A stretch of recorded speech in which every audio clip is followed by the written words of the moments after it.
आपल्याबरोबर आहेत प्रकाशजी आंबेडकर. आपण त्यांनाच विचारूया की सर, काय तुमची पहिली प्रतिक्रिया? आज प्रणव मुखर्जींनी हे पुस्तक मागे घेण्याचाच निर्णय संसदेमध्ये सांगितलाय, काय सांगाल? ते मी असं म्हणेन हा दुर्दैवी निर्णय आहे. ते पुस्तक मागे घेण्याचं काहीच कारण नव्हतं.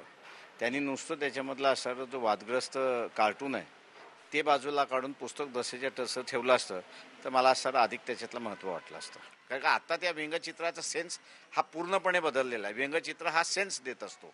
तेव्हा 49चा सेन्स जो होता की बाबासाहेब पुढून आणि नेहरू पाठीमागून दोघंही समाजव्यवस्थेला मारत मारत त्यांनी एक घटना निर्माण करण्याचा प्रयत्न त्यांनी असं केला. तो जो सेन्स होता तो सेन्स 2012 साली बदललेला आहे. आणि ते मी असं म्हणेन की वेगवेगळ्या वर्तमानपत्राचं कॅप्शन जे आलं, क्या ये आपको मान्य है, असं हे जे कॅप्शन आलेलं आहे, या कॅप्शनचा अर्थ जो काढण्यात आलेला आहे तो अर्थ हा आहे की नेहरू बाबासाहेबांना मारतात आहेत, हा अर्थ त्याच्यामधला काढण्यात आलेला आहे.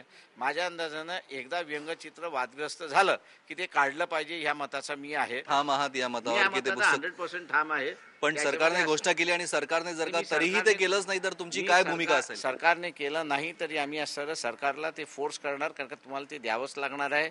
एवढ्या लवकरात लवकर तुम्हाला 11वीतला नवीन पुस्तक तिथे आणता येणार नाही. व्हिडिओ जर्नलिस्ट एकनाथ दुरीसह प्रशांत बाग, IBN लोकमत, मुंबई.